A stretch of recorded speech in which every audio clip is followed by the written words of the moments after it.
समाधि और प्रज्ञा क्या है? समाधि मतलब बस चित्त की एकाग्रता, ठीक है ना।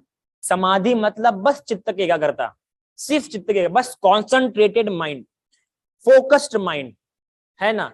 प्रज्ञा मतलब खुद का इंटेलेक्चुअल, खुद के विचार, खुद का उपाय कौशल, खुद के स्किल्स। ये समझ जाओ, अभी मैं किसी चीज पे सोच रहा हूं, अभी लगातार अगर मैं उस चीज पे सोच पा रहा हूं तो ये मेरी समाधि है।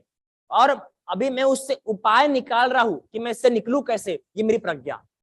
उपाय मतलब उसकी प्रज्ञा। अगर मैं किसी प्रॉब्लम में फंस गया हूं तो उस प्रॉब्लम पे तो सोच पा रहा हूं ठीक प्रकार से, और कहीं और मन नहीं भटक रहा, तो ये मेरी क्या है?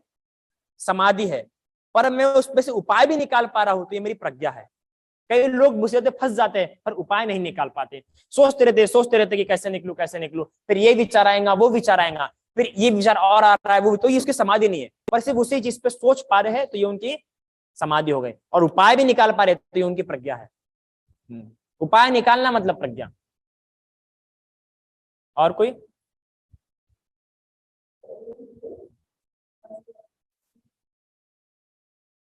इस प्रकार के कर्म करने से इससे जगह में तो शांति संपत्ति और दूसरा लाभ नहीं होता है, तो इस प्रकार के कर्म से नहीं होता है। और अगर हमें ये सब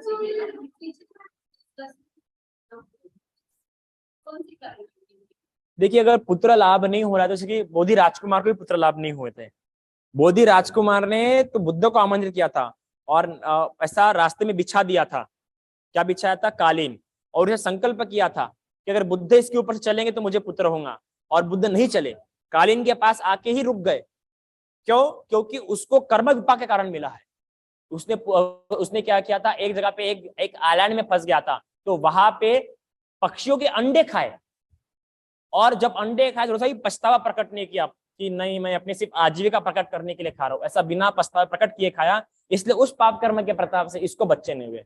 तो अगर हमें हमारे कर्मों के कारण बच्चे नहीं हो रहे हैं तो असंभव है होना, है ना। और अगर ऐसे कुछ अमनुष्य तत्वों के कारण या ऐसे कुछ छोटे मोटे कर्म के कारण हो रहे हैं तो उन्होंने उपोषित करना चाहिए।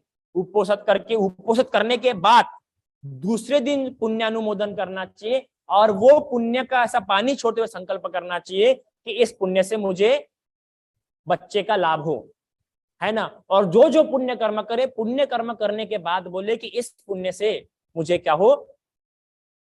शिशु सुख प्राप्त हो। और उसे कोशिश करना चाहिए कि बड़े बड़े पुण्य कर्म करें, जिससे लगे कि मैं त्याग कर रहा हूं, बड़ा त्याग हो रहा है, बड़ा पुण्य हो रहा है। जैसे कि लगातार 7-7 दिन तक भिक्षु संघ का भोजन दान, लगातार 7-7 दिन तक। जैसे बोधि वृक्ष के नीचे महादान, बोधि वृक्ष के नीचे से जो बड़े बड़े स्थान है ना, बोधि वृक्ष के नीचे बोध गया में, सारनाथ वगैरह में, ऐसे ऐसे जगहों पे दान करे, और वो पुण्य बोले कि इस पुण्य के प्रताप से मुझे बालक हो। और उपोषित करके ये दान करे, और श्रद्धा पहले बड़ी कर दे। जब संघ को दान कर रहे तो पहले संघ को दान करने पहले उस विशाल संघ के बारे में कल्पना करे कि मैं ऐसे संघ को दान कर रहा हूं। सिर्फ वो जो चेहरे के आगे जो भिक्खु है उन्हीं को ना सोचे, मैं उस विशाल संघ को, जिस संघ में सारिपुत्र मोगल से महाश्रावक हुए, उनकी कथाओं को याद करके दान करें। और शील से कर रहे तो उनका दान भी करता शुद्ध हो जाता है शीलों से, और श्रद्धा से दान और परिशुद्ध हो जाता है, दान की सीमा बढ़ जाती है। तो उपोषित रख के दान करे, सब कुछ कर्म करे, ठीक है। और किसी कोई प्रश्न? हाँ चैतन्य।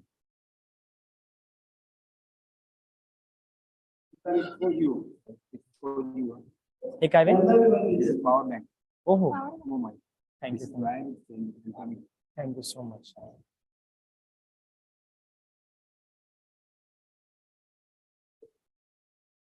हाँ हाँ, आपने अभी जो का जो उदाहरण दिया है वो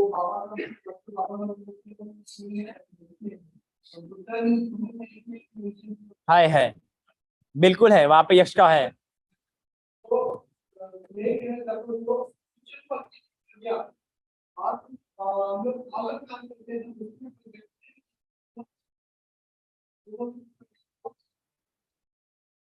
देखो, प्रज्ञा का तो बहुत प्रकार है, 16 प्रकार की प्रज्ञा बताई गई है।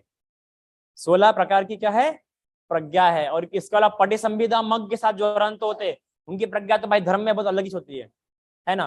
तो प्रज्ञा कई प्रकार की होती है, बस प्रज्ञा एक होता है कि उसे उपाय कुशल होता, पता होता है कि कैसे निकला जाए, क्या कुशल है क्या अकुशल है, क्या सेवनीय है, क्या असेवनीय है, क्या सदोष है, क्या निर्दोष है, क्या मेरे लिए हितकर है, क्या हितकर है, ये बातें पता होना मतलब प्रज्ञा। साधारण सी तो प्रज्ञा होनी चाहिए, क्या कुशल है, क्या कुशल है, क्या सेवनीय है, क्या असेवनीय है, क्या हित करनीय है, क्या अहित करनीय है, क्या सदोष है, क्या निर्दोष है, इतना पता होना मतलब कम से कम कह सकते कि थोड़ा तो भी प्रज्ञावान है, नहीं होंगे।